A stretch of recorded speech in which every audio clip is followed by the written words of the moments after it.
Good evening, welcome to my YouTube channel. My name is David Okun. We are talking about money given by the UK government to the British people in Britain. We are been doing this with referencing to specific material and also looking at the policy and practices of the government generally, and also the issue of technology and the prospect of employment. We are talking income either from from employment or from the financial support given by the government for people who work for a living, who may not be multimillionaires and multibillionaires. The primary source of income is actually employment or financial support given in the UK. If you live outside the United Kingdom, especially in Africa, it is best to study this material and visit gov.uk, which is the government website in the United Kingdom, and all the other organizations I've referenced in my various videos. Watch this video and watch the rest of the videos. Also, thank you so much everyone who have been helping, watching this video, sharing with family and friends, clicking like, clicking notification bell, and leaving a comment. And you have been amazing, and this material is doing well, and we're work in progress. We are a small project, and I'm so excited. Let us get into this material here. We are looking at tenancy agreement, which is if you think your housing costs are wrong. When you talk about housing costs, it impact on income. If affect how much money you get or you don't get, because it is money getting out of your hand. So you look at pay slips or bank statements, and if there's been an error in your earnings, ask your employer for pay slips if you don't have them, and child care bills if the if the your child care costs wrong, and we're looking about how to calculate one amount or another. And if you still disagree with the deduction, we are talking about deduction of benefit, which we discussed in the other video also. If the Department of Work and Pension give you an explanation and you still disagree with the decision, you can challenge it. This is called mandatory reconsideration. We have discussed this concept previously. If you care to watch the retro video as well, you can also contact the universal credit, which is a main type of money. You should now be familiar with universal credit if you have been watching the other video also. Otherwise, go to gov.uk and figure out what you may make of what money is referred to as universal credit. There's outline online on gov.uk and all the other websites I made references to.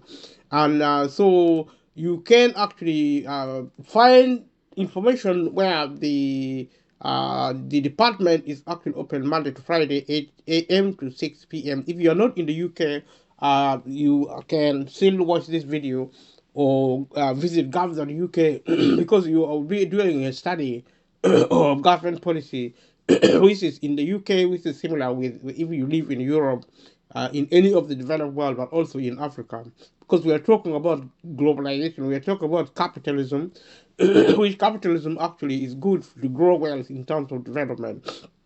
What might not be good in terms of social justice is the marketizing of capitalism, which is, in my opinion, marketization is not really necessary because marketization may not be a bad thing, but privatization with the private sectoring of society is the main problem because basically what you're looking at is the government selling of the country or one nation or another in the United Kingdom or in whatever other country you are maybe in, your country is being sold of people who have money, and once they have bought your country because of privatization, then what now happens is that you are left without a country, and it's like if there's anything to do with sovereignty to talk about, we need to really consider that with privatization, sovereignty fails, and also democracy becomes irrelevant because if one or two people, multimillionaires and multibillionaires, sooner or later we're going to have multi-trillionaires who are individuals who are the 10 to 55% of the population owning everything in the world, and it's their wealth, it's their property. You don't have a country, and it belongs to only 5% or 10% of the global population. That's what privatization is leading to. You don't have any country because the majority of the population are at the mercy of super rich. And this is exactly the problem. It's beginning to create a lot of tension, a lot of wars, military confrontations across the globe. There's a lot of confusion, and culture is actually dying. So what I've been saying, let us look at our world, look at our development and our culture. Come back, sit down, and begin to learn peace. Learning peace is, in the first instance, try to rethink the idea of privatization. If privatization does not work, it has to be stopped. It has to be reversed. We can have capitalism without privatization. We can have marketization, trading without privatization. That means the state own the country on behalf of the people. That's the logic behind democracy. Government of the people, by the people, and for the people. You cannot operate democracy if you operate privatization in a world of inequality. That's why social injustice is now on the increase, and it's like a runaway train without any brakes. And the people of the world need to either keep quiet and die. If the majority of people die, the minority who are multimillionaires and multimillionaires will also die. Because one violence against a group of people is violence against humanity.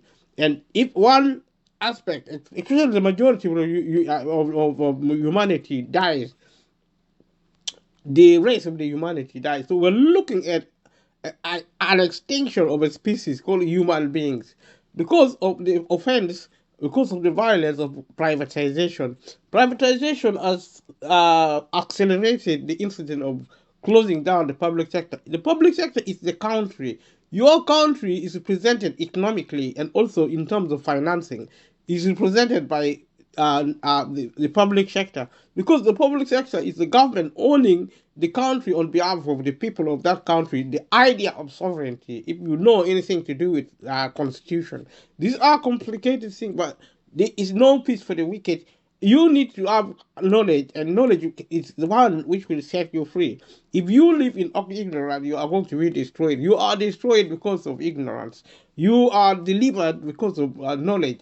So this is actually to motivate, or also actually to challenge every viewer, child, youth, a young person, adult. I've been repeating a lot of this point. If you have been watching this video and you are listening to me repeating them, then you should be happy, because this means what I'm saying over and again is extremely important.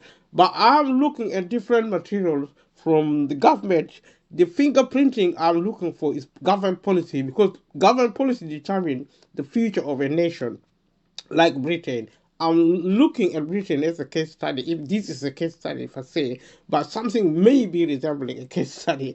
And if you comment below, let me know what this material, whether it's a case study or not. I wouldn't claim it to be a case study, but they are factually based on accurate information, and the analysis may be vary from individual to individual. It's upon you to do a study of your own. And this video and this material and this program is supposed to open your understanding, and nothing comes easy. And if we think we can just live our life without taking responsibility for our life, then we have something happening. Let's get back to this information. The money given by the United Kingdom, there is something called sanction, and we are doing an overview of what sanction means. I've discussed it in the other video. If you watch this video and the other videos, it means a problem with your money, where the government may decide to sanction. If you haven't done one of the activities in your claim and commitment, you could be sanctioned. This means your universal credit payments will be temporarily reduced. I already pointed to how low the low level of benefit or even pay if you're working for living as being the primary cause of poverty in the UK. It is so difficult for the British people to know even that they are poor. Because see, if you borrow money, most of the things you work, which is what the credit economy is producing. If you borrow everything, people have been borrowing things. The 90%, even the 100% of the population, including multimillionaires and multimillionaires, are borrowing money for different reasons. But the people who borrow it for purposes of providing for their necessities are the ones who are poor. And a lot of people, the more tragic of situation comes when people do not really know that they are poor. The British people do not know. The people of the world, especially the people in the developed world, because of the credit system, they have no clue. Even the food they eat, the water they drink, the medicine they take is probably borrowed in one way or the other. There's something called store card. Store card is a form of credit. If you get it, almost available more and more in all the supermarket, most of the shops, you are borrowing food, you are borrowing almost everything. And if you do borrow whatever you borrow, you're in debt. There's coming a time when bailiffs are going to come to ask you to give the food you have eaten, the water you have drunk, the medicine you have taken inside your body. I don't know how they're going to get it out, and it's going to be bizarre. Maybe in between 100 to 500 years time, strange things will be happening in the world. Poor people should wake up. If you borrow money, if you are borrowed money to buy your home, if you have borrowed money to buy your home, then you need to know you're actually poor. The home you need to live in, if you have got a mortgage, if you live in the UK or wherever else, Google the word mortgage. It's a form of credit you use to buy particularly a property, a home to live in, or some other kind of property, or if, some other kind of like situation involving credit of one kind or another. You borrow this money. You think you have a home, maybe 4, 3, 4, 5, 6, 7 bedroom house, perhaps even a mansion, and you probably have 200, 300, and 400,000 pounds per annum in your employment. Maybe you are a CEO, a director, a managing director of a big corporation. Then they're paying you very well. You get a lot of credit to buy a property worth probably millions of pounds. And if you lose your job today, you will lose your home tomorrow.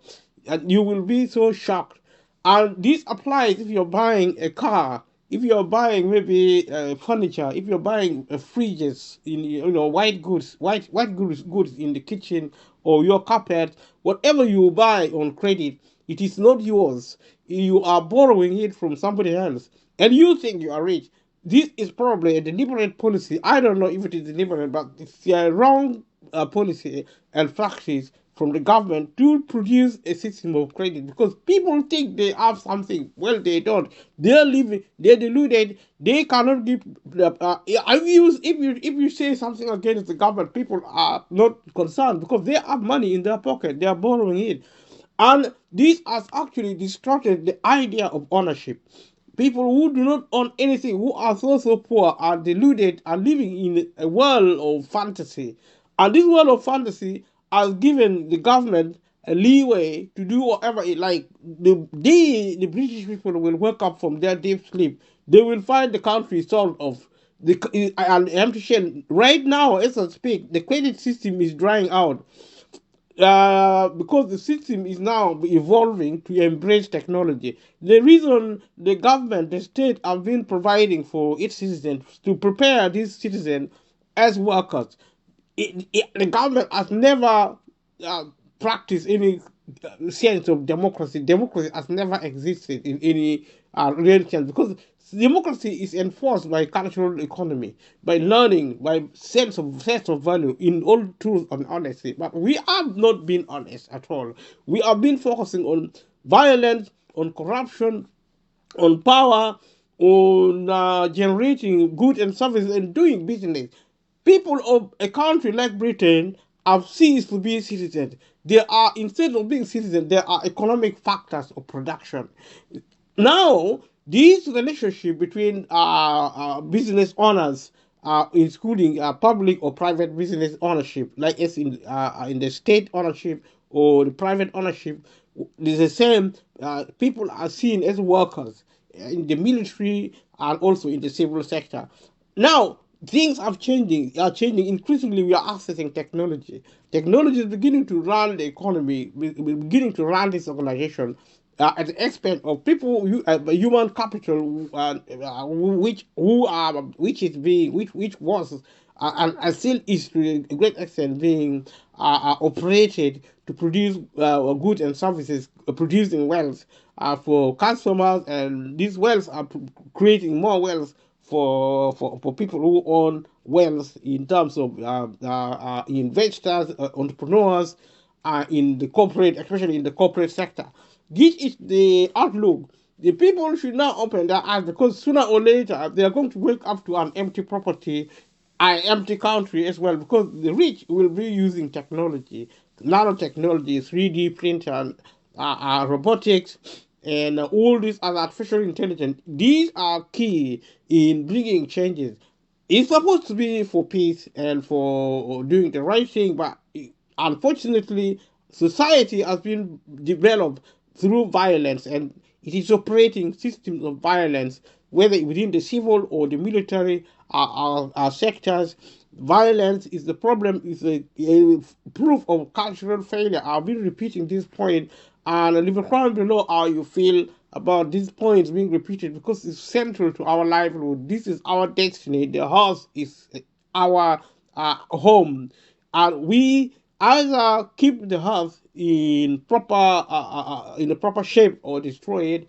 It is our choice. If we choose cultural reform and also re-educate our children, our adults, our elders, how to respect themselves and respecting others, we produce what I call a new cultural economy, the reforming of the old cultural economy, which is failing. People are respecting wealth, they're respecting power, they're respecting privileges and other opportunities over and above humanity. I am not saying development and wealth and power and all this other fame, pomp and pomposity is a bad thing. It is good. We need to celebrate our life.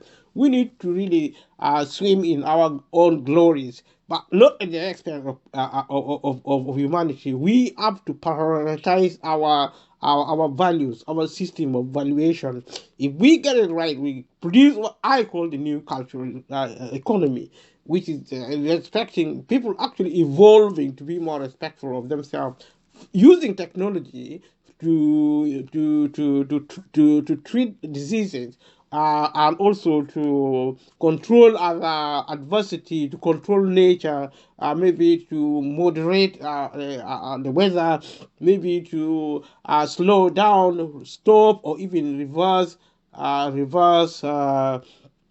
aging, as some scientists are now doing in terms of research, in terms of research and development and things like that. These people are at work, and I believe they will maybe one day slow down aging, or even reverse it, stop it, reverse it, which means most people are not going to die of old age. Old age is the number one killer. I've been also been repeating this point, and I'm so happy to have done. Leave a comment below. Let me know if you haven't subscribed. Subscribe to this channel and let me know what your thoughts are. And I'm so grateful you came. Stay tuned. Continue watching. Let us go back to looking at these specific specificities within this policy. Let's talk about hardship payment. Hardship payment is a grant. It's a discretionary grant given by the government through a local authority. Local authority is a statutory body in the United Kingdom which deals with support, including financial support. We deal with other factors, especially within the social sector, especially including planning, permission, building, public financing locally. It is actually at the forefront of the concept and also practices of localism, which is a good idea. But grants such as hardship payment is an excuse by the government to cover up on the terrible estate of the financial provision support given to the British people, which problem centers around the level of pay, which is very, very low, benefit very, very low at minimum wage in terms of employment. I've been repeating this point also over and over. And if we can raise the level of benefit to maybe £30,000 per annum, we can raise the level of minimum wage to £30,000 net per annum. We more or less are going to eradicate poverty in the UK, not just in the UK but also across the globe. And so to speak, and on the one hand, on the other, we can also set up a program for supporting members of the vulnerable member of the community to learn how to manage debt and how to manage finances, something called financial capability, how to budget, produce financial statements, and so forth. These two-pronged approach are fundamental in managing income and also in the process removing the people out of poverty with the result of allowing the British people to be free of poverty in the basic conceptual sense of the word.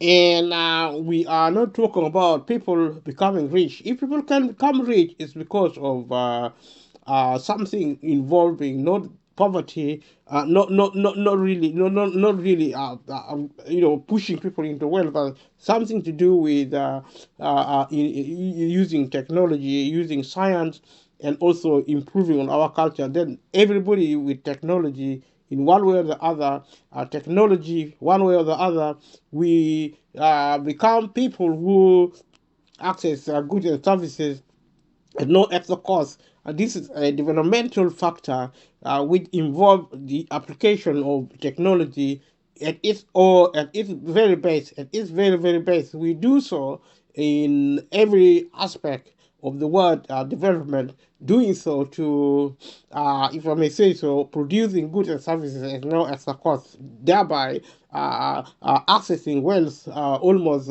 infinitely at no extra cost for everyone, every member of the community. And with technology, in my opinion, sky is the limit in terms of production of goods and services, which is what actually underlies the economic system or the trading economy. Economy is actually based on trade. If we begin to apply technology maximally and produce goods and services almost at a level of infinity, then there will be no need for an economy. We enter a technological age with technological age. We enter a world of materialism where we are infinite amount of wealth, enough wealth for everyone. That is a definite prospect. It's not. I'm not talking about fantasy. If you do a little bit of research, you will see that this. What I'm thinking about is reality. If you look at nanotechnology, you look at artificial intelligence, you look at 3D printer and robotics, as they evolve, as they improve, as they begin to perform in terms of productivity, in terms of managing even our national security, even our health and our wealth, we are looking at a bright future with proper human cultural economy, producing a new cultural economy, also producing a new developmental economy, and establishing a pathway for a new mode of progress. And this is a possibility, and it is a prospect, and this is a cause of optimism in our community. Leave a comment below what you think about this. Let us look at this specific policy.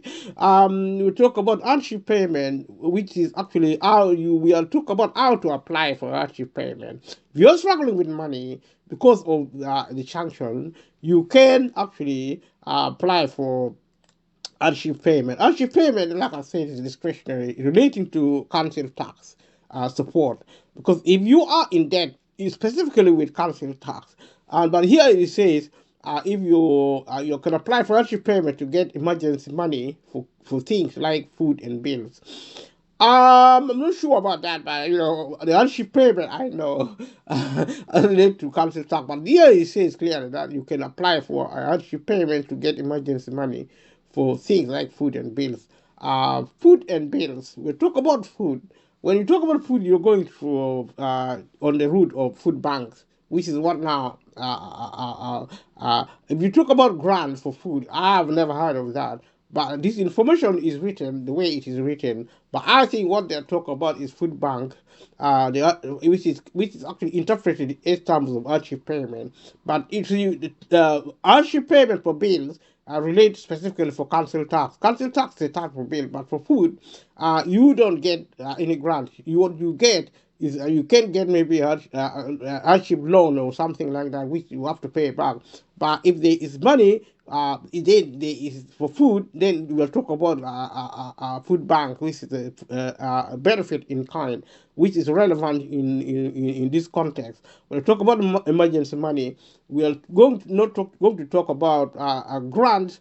It doesn't talk about, because hardship payment is supposed to be grant, but maybe it's also loan in terms of money for food, which is actually available within the social hardship infrastructure, is in terms of benefiting. We can also see what other help and benefits you could get. You can speak to the nearest citizen advice, which can help with this kind of situation. And therefore, if you think you are being unfairly sanctioned, you can also ask the Department of Work and Pensions to rethink their decision if you think you are being sanctioned unfairly. This is called mandatory consideration. The contact details will be on the letter sent to you about your sanction. Now, mandatory consideration is a very complicated administrative process which ordinary people cannot even afford to think about, especially if you are in an emergency, financial emergency situation. Very complex process. You always need professionals who are actually highly trained, who are highly experienced. And the problem with professional bodies and their staffing is that is lacking in funding. And in practice, this organization only meet in my from the top of my head, they only can meet up to maybe a quarter or slightly more than a quarter of the demand in a particular area, which is the direct impact of failure to fund this organization by the government, because the government is shutting down the public sector in preference for a privatization, which privatization take away sells away the country to the few. And therefore, the majority of the population, if we continue to privatize the country, as we are doing, the 90% or 95% of the population will be countryless. We will be, worldless. We are going to be people without world.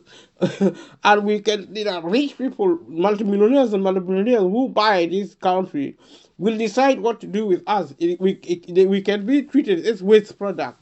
That means, I don't even want to mention what rich people can do potentially with privatization, because it's a form of insanity. I'll say this again: it should be stopped. Privatization should be shut down. And if we cannot do it with cultural maturity, if we cannot really be mature about privatization, I am not against private ownership. I wish we could all own our world privately, but the level of violence is the way it is being done now. Because you see, the violence is like this: only the few are given the opportunity to buy. At the level, the buying, the market does not provide a level playing field. So those who have will have excessively too much money, and those who don't have nothing. And that's where privatization is wrong. Otherwise, it is what we should have. I mean, you should have your own things, but we should also learn to share world resources. You see, we live like, meerkats, or even meerkats even are more organized than human beings who, care about other meerkats more than us. Because the way we are going now with individualism, with privatization, it's a form of insanity. It's actually suicidal. And I don't know how people see it. Leave a comment below and let me know what you think. Let us look. Let us go back to this material. You will need to tell the Department of Work and Pension why you think the sanction was wrong. You can prepare by reading the arguments for challenging a sanction. Check if you are given the right sanction. If you watch the rest of the video, I said there that the sanction should be scrapped as a policy, because it is a worthless policy. It's a policy which creates more problems to people who already are suffering, and it is not necessary at all in a country like Britain to treat its citizens in such a brutally violent way. I mean, the benefit sanction is evidence of state violence against the British people. And if you sit there and allow people who claim benefit to be abused, then you are going to abuse when you try to get the government to increase the level of your pay. See, just now, as I speak, there's a strike, there's demonstration in town. The train drivers in the UK are on strike because of a dispute, pay dispute. And this is the problem, which I have been mentioning. And if the government wants peace, it has to pay people, the British people, decently to get them out of poverty. There is no negotiable. There is no negotiation. The situation is non-negotiable. The British people should get out of poverty today. It regardless whether the government is privatizing the economy or not. But you see, like I said, getting out of poverty the first step, but also moderating capitalism by regulating privatization. Privatization should only be done in a limited way. The rest of the economy should be owned by the state on the behalf of the British people. And this policy should be replicated across the globe, from Britain across the globe. And for this reason, we need to also revisit our culture so that we become mature species as a human being. If we want to privatize our economy, we do it in a peaceful way. But at the moment, privatization is a bad policy because we as a people are violent. We are not proper humans. We don't deserve to own anything in the world because somebody like the state should create a system of ownership to help us from our own violence. But the government has done the opposite. It has used the state instrument to take away the country by force from citizens and give it to a select few. And these are the chosen ones who are allowed to live. And the rest of the world are going to die. If you comment below if you think this is a good thing that only a few should be allowed to live, the majority of the people should die because of poverty, because that is what we are doing. This is because of economic violence, and nothing is going to change it unless we begin to become we begin the process of becoming culturally literate. It is our cultural illiteracy which now has changed our life and our worlds into a template of extreme violence. And I've been saying this over and over, and I will continue to say it. What a privilege for me to have this opportunity. Let's going back to this material I'm looking at. This is government policy on money given to the British people. We are looking at policy as we speak, and I'm actually trying to make comment in terms of how this policy impact on the British people, and I'm also trying to make a comment on what I think is the major problem. The major problem is one single person poor in the world is one person too many. In a modern world where there is so much wealth, this must change forthwith. Let us look at this policy. If you want to disputes and appeals for more detailed information, go online and look at this information in its specificity. So you are looking at what then happened next. You will get a letter telling you about your decision. It may be changed, or you may get an explanation of why the sanction should be upheld. These are the nitty-gritty of this policy. The letter will tell you how you can appeal to tribunal if you are still unhappy with the decisions, how to avoid another sanction. We're talking about benefit sanction, which I said is an evil policy created by the British government. And if you are not evil as a government, how can you create something as evil as benefit sanction. So what I'm talking about, you will get a letter. The letter will tell you how you can appeal to a tribunal if you are still unhappy with the decision. Appeal to the tribunal is an impossibility for an ordinary person. You need lawyers. You need people with expertise in legal knowledge and legal work, and they are not there because the government is not funding them. As simple as that. So this policy is a blunder without intending to be a blunder, because it is a blunder because it is unrealistic in terms of it unimplementability due to failure of public funding to organizations who are designed and set to support in these circumstances. So let's look at it anyway. How to avoid another sanction, getting a claimant commitment that's right for you. This is also unrealistic because the Department of Work and Pension tell claimant what to do most of the time, because you see, like flogging a dead horse.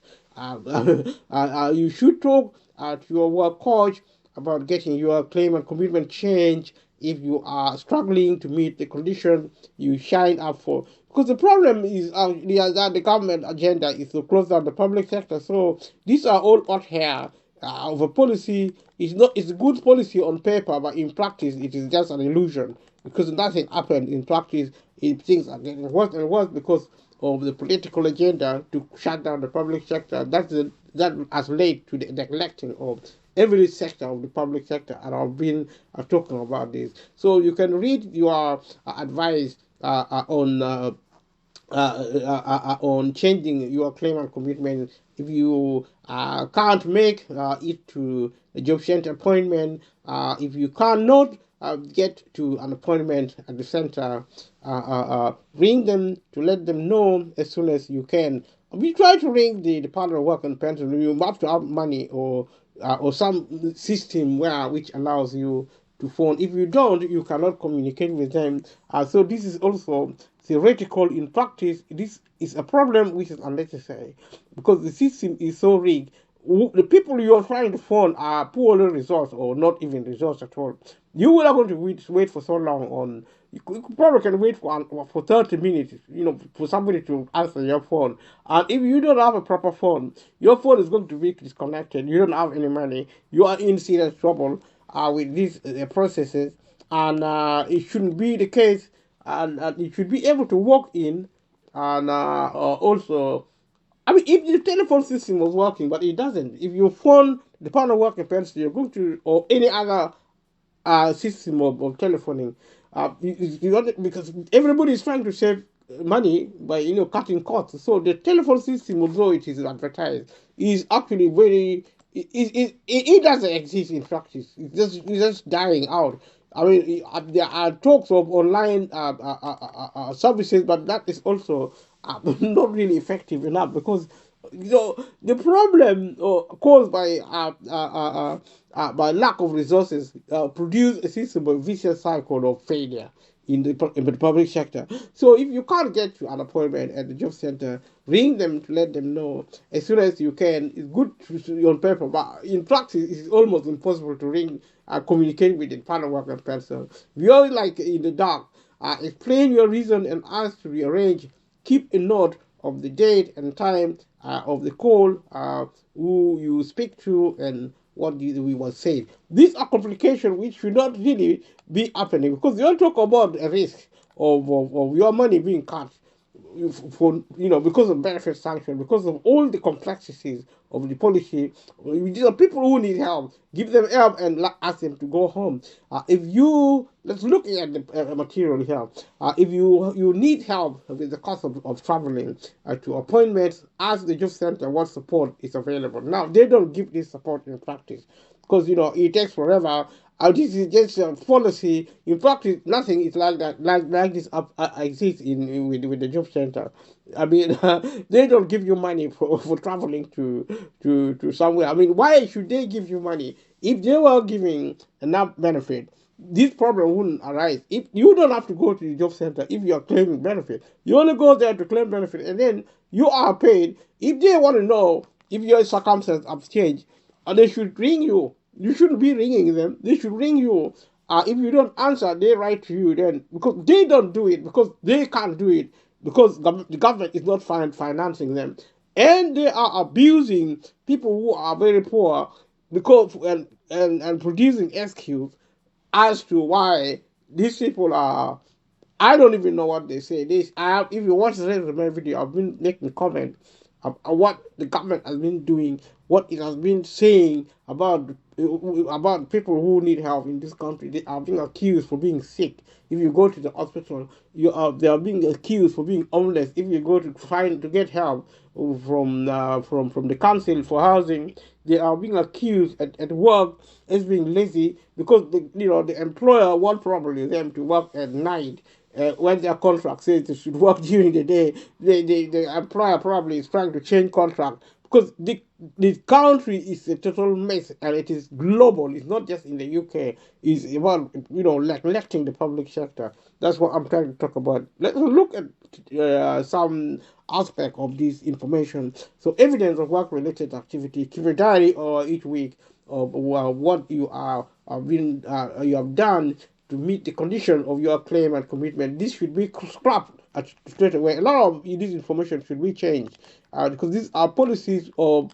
I mean, it's like a form of terrorism. The people are terrified of the Department of Work and Pension, and this actually not just uh, and this is not just the Department of Work and Pension. I'm using this Department of Work and Pension as an illustration, because it's across the public sector. The level of abuse of the system is now as translated into all, either advertently or inadvertently, for the British people being abused.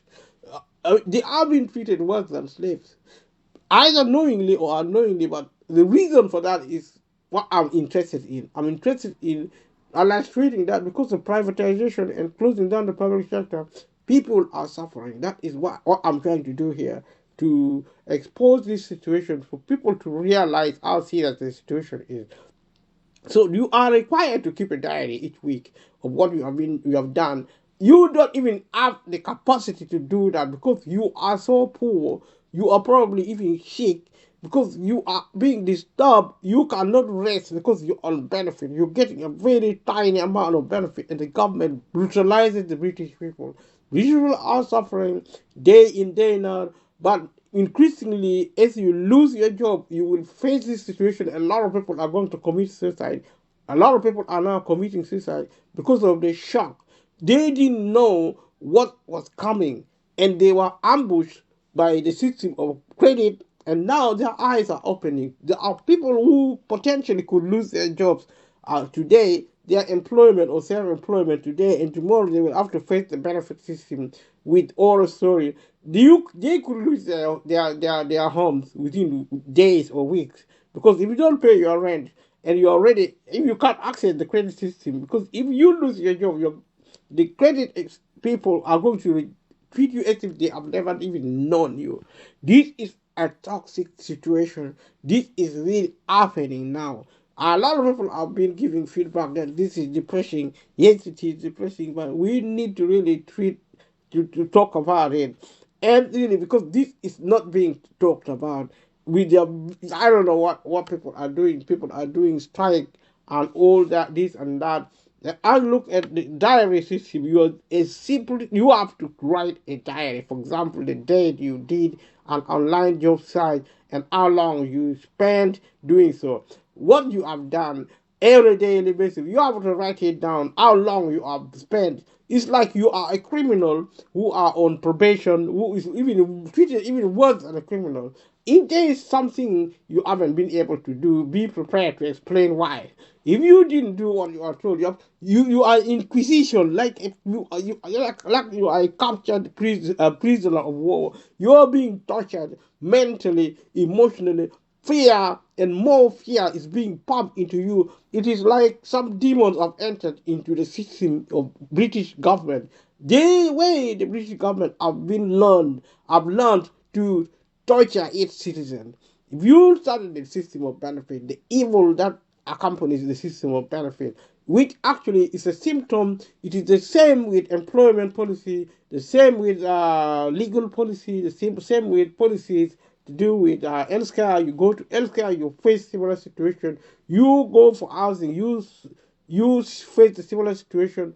There is nowhere to run. There is no peace for the wicked. Rich people either wake up and can go to sleep. Fair enough. Let us look at this material and continue with this discourse. For example, the date you did blah blah blah blah. If there is something you haven't been able to do, you are be prepared to explain why. If there is a reason, try to get evidence of it to show the job center. Your every visit at the job center is worse than visiting a court, as if you are actually some form of a convict who is supposed to go and try it over and over. You know, a convict can be go to prison and rest. There is no rest for somebody claiming benefit because you are on benefit. You are tortured by the state. You are interrogated. Your inquisition. You are tortured mentally over and over and over and this until because the motive is for you to live benefit. It's like to say you are so much of a burden. You have to leave benefit so that we can close down the department. Because you see, the only way the British government can close down the public sector is to send the British people away. They cannot do it because they fear the consequences, because they just want to torture people, the British people out of benefit. And this benefit, people do not want to claim it because it is an insult. It is actually a declaration that you are a worthless person. You see, society don't get worse than the situation you find with the job center, with the Department of Work and Pension, with the British government. You know the true color of the British government. You know the true color of any government by studying the British government, by studying the benefit system, the social policy of this country, especially how it is practiced. You look at that and you and you just kind of like understand why this thing is an oral story. So if there is a reason, try to get evidence. Where are you going to get evidence from? I mean, you are what you say to them is not enough because you are poor and you're getting benefit. You're treated like a criminal, a liar, a cheat, a thief who have been stealing government money. You are accused every day for failing to find work. You for being a liar, for being a cheat, for being a thief. You're treated like you are a criminal who is a dishonest person who is trying to, benefit from the government, and you don't know how to live honest life. It's like you were caught stealing, robbing a bank. That is the way you are treated at the Department of Work and Pension. But how you're treated in the hospital, how you're treated when you go to try and find housing, you are treated with suspicion as if you are not really telling the truth. You are always lying. You are an estate of accusation is manufactured to prosecute these poor people who still insist on getting public money. And public money is the issue because of privatization, because the government wants to shut down the public sector. It is terrorizing the public, the members of the British public. And this offense will not go unpunished. If humanity fails to punish it, God will. Because the sin against the British people has been illustrative of what happened, what evil happened in Britain within the social sector. What other evil happened around the world? Because what happened in the UK is happening around the world. There's no peace for the wicked. There's nowhere to run. You run away from Britain, you go to Africa, you want to come back.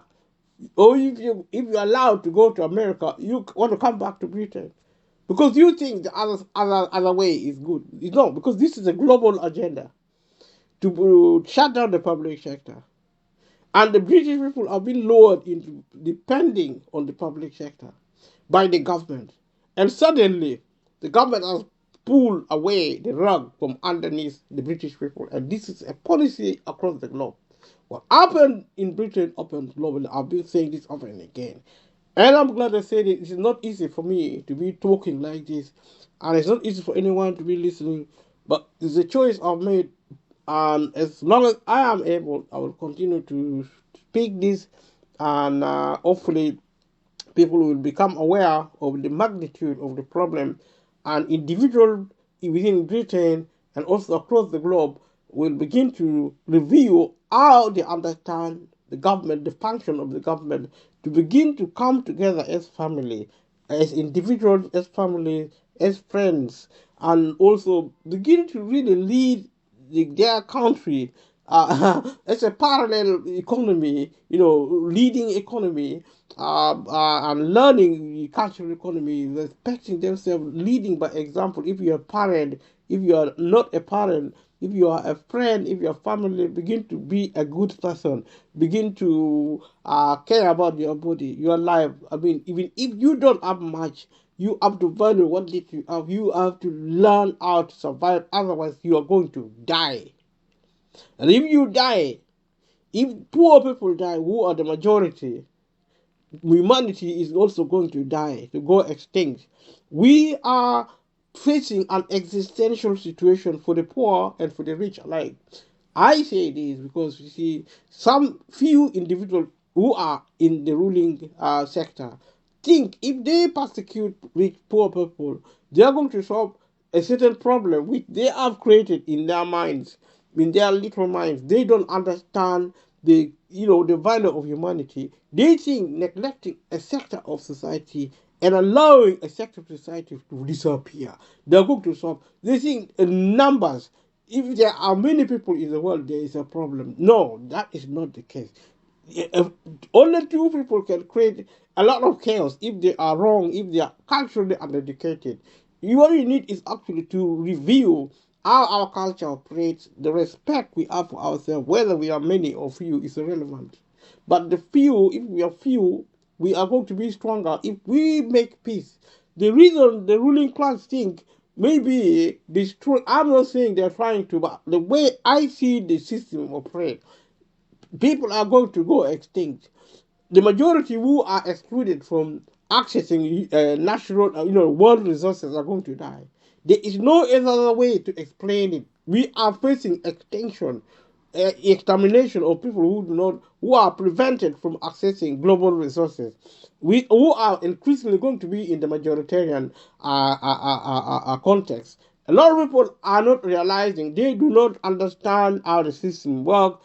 There is no cheat the risk. People are buried their hand in the sand. If you try to speak to them, they say, "Oh, it is too depressing." Yes, it is too depressing. Some people are saying, "Oh, this is a really good material," but it is okay. I mean, I'm trying to understand. I'm not the author or the finisher of our existence. I am just a voice trying to speak this out, and because I have seen this information, I have analyzed it, I have experienced it. I am an advisor. I'm a professional advisor within this particular sector. I'm not going to tell you which organization I work for, or advise. I call my duties at. But I talk out of experience. I speak to people. I give an interview. I give legal advice, and this is a reality, this is a policy which the government has done, and the reality on the ground is also there. But us do what we can. If we can speak to the government, if they can listen, that is okay. Then we begin to work together to not just say one thing or another. And if anybody accuses you of anything, that is okay. But what we are needing to do is to try and see how best are we going to contribute to keeping life safe. Because you see, I mean, this level of violence is so dangerous that we are aiding into the pit. We are aiding into the oblivion.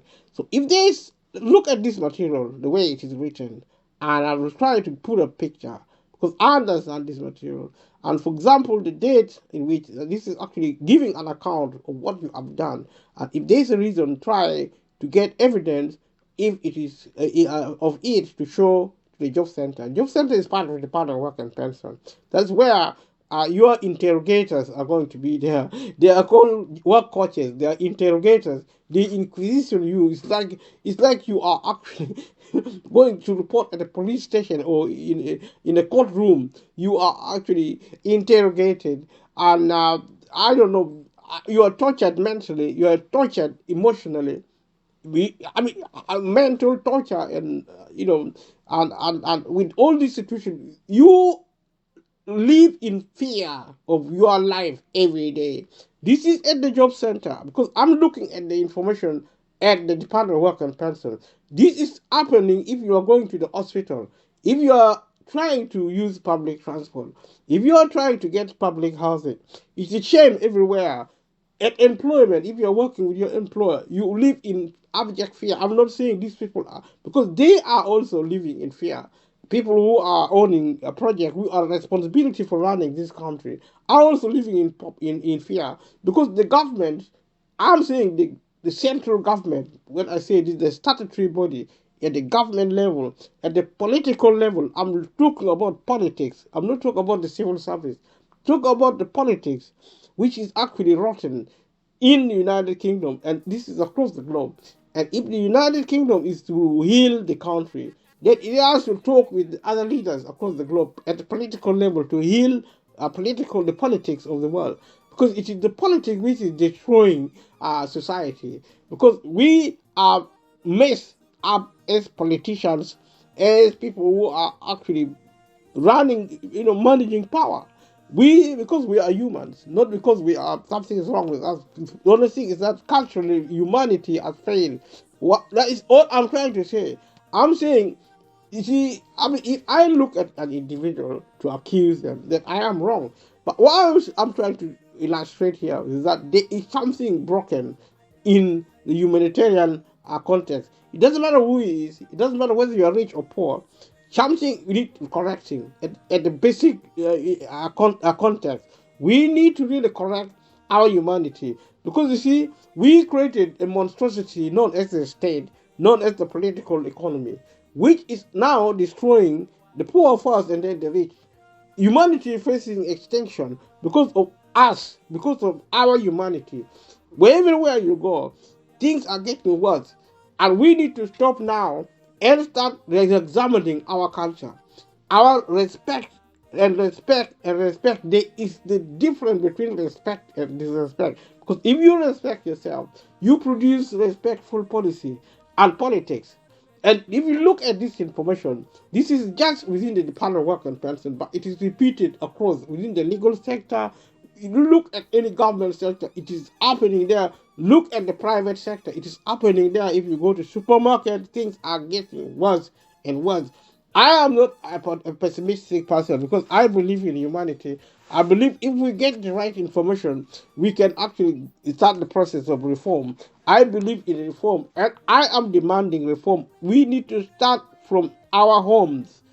Under the sound of my voice, if you listen, this will start from our home as a family. We cannot just sit there and blame the government when we, as a community, as a family, we are messing up. We have to stop and start from yourself. Whether you have money, whether you don't have money, whether you are homeless, whether you're on the street, you have to learn to be a good person. Being good means starting to respect yourself, starting to respect other people. I'm a bit preachy. I'm a lot probably preachy, and I don't offer any apology at all because I think this is the right thing to do. I speak and I take responsibility for things I say because I am also human.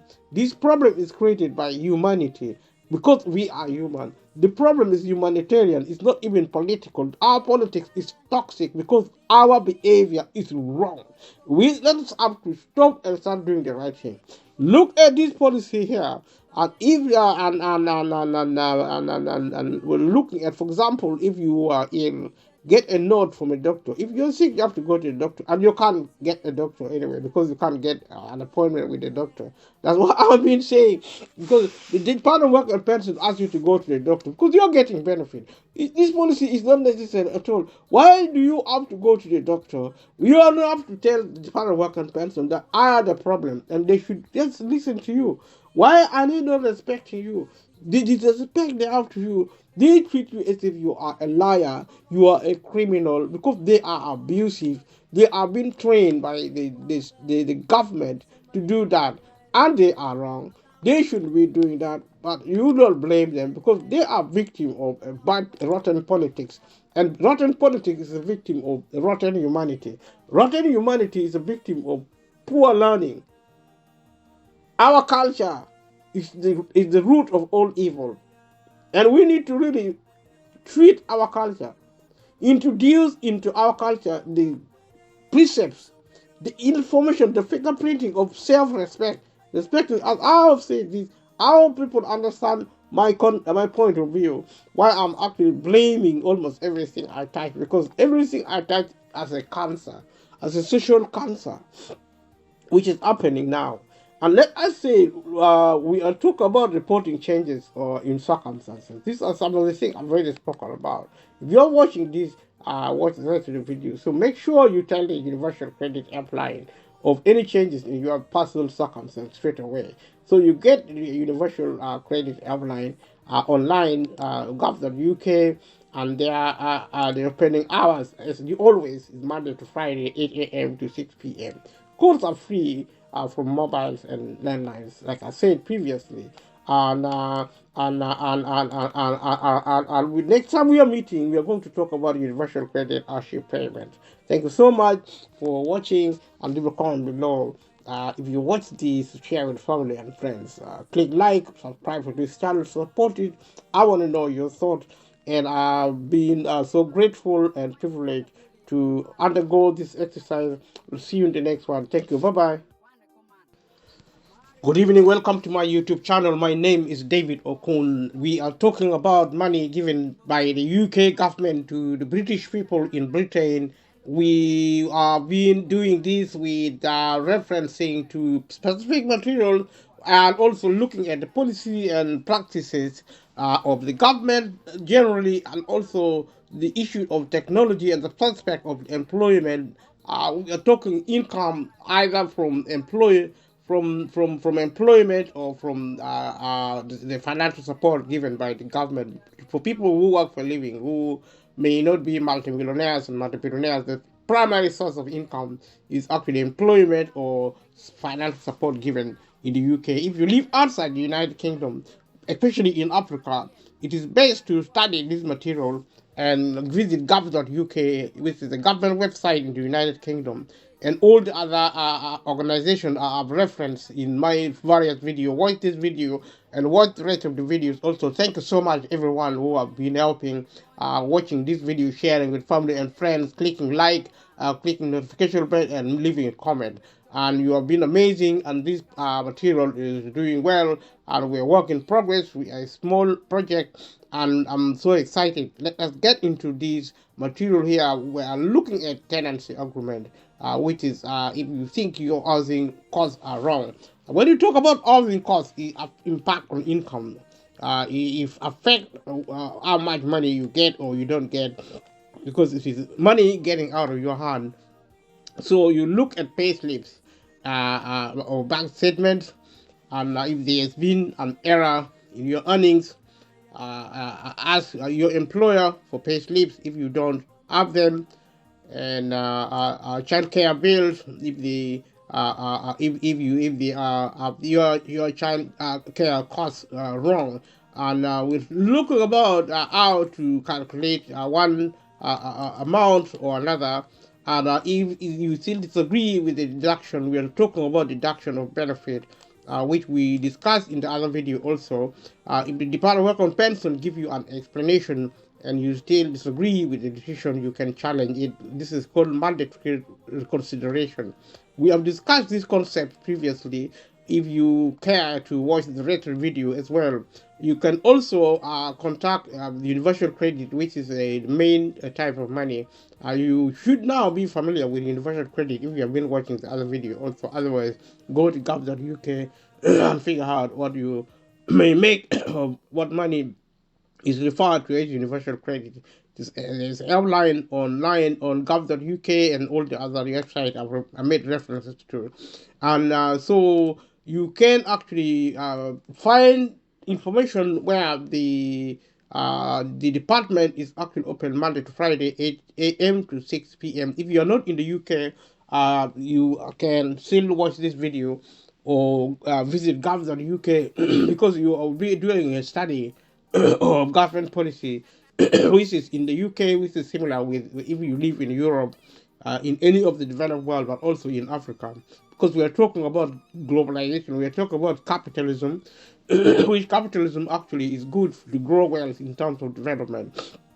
What might not be good in terms of social justice is the marketizing of capitalism, which is, in my opinion, marketization is not really necessary, because marketization may not be a bad thing, but privatization with the private sectoring of society is the main problem, because basically what you're looking at is the government selling of the country, or one nation or another in the United Kingdom, or in whatever other country you are maybe in. Your country is being sold of people who have money, and once they have bought your country because of privatization, then what now happens is that you are left without a country, and it's like, if there's anything to do with sovereignty to talk about, we need to really consider that with privatization, sovereignty fails, and also democracy becomes irrelevant, because if one or two people, multimillionaires and multi-billionaires, sooner or later we're going to have multi-trillionaires who are individuals who are the 10 to 55% of the population, owning everything in the world, and it's their wealth, it's their property. You don't have a country, and it belongs to only 5% or 10% of the global population. That's what privatization is leading to. You don't have any country because the majority of the population are at the mercy of super rich. And this is exactly the problem. It's beginning to create a lot of tension, a lot of wars, military confrontations across the globe. There's a lot of confusion, and culture is actually dying. So what I've been saying, let us look at our world, look at our development and our culture. Come back, sit down, and begin to learn peace. Learning peace is, in the first instance, try to rethink the idea of privatization. If privatization does not work, it has to be stopped. It has to be reversed. We can have capitalism without privatization. We can have marketization, trading, without privatization.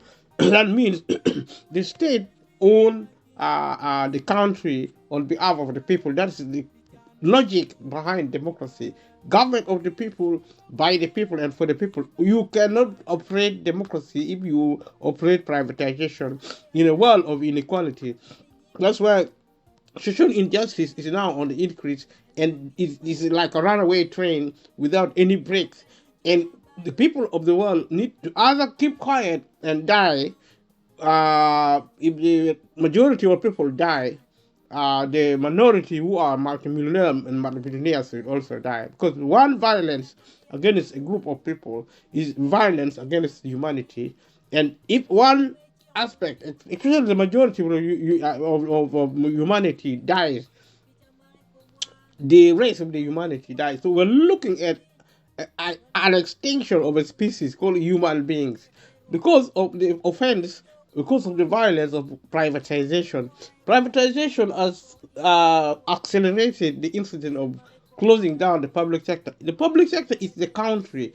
Your country is represented economically and also in terms of financing.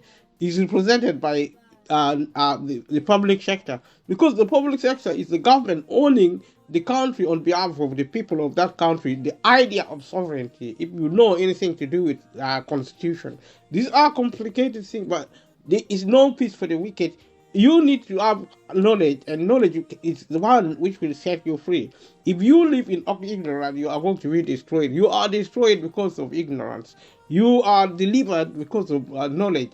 So this is actually to motivate, or also actually to challenge every viewer, child, youth, a young person, adult. I've been repeating a lot of these points. If you have been watching this video and you are listening to me repeating them, then you should be happy, because this means what I'm saying over and again is extremely important. But I'm looking at different materials from the government. The fingerprinting I'm looking for is government policy, because government policy determines the future of a nation like Britain. I'm looking at Britain as a case study, if this is a case study per se, but something may be resembling a case study. And if you comment below, let me know what this material, whether it's a case study or not.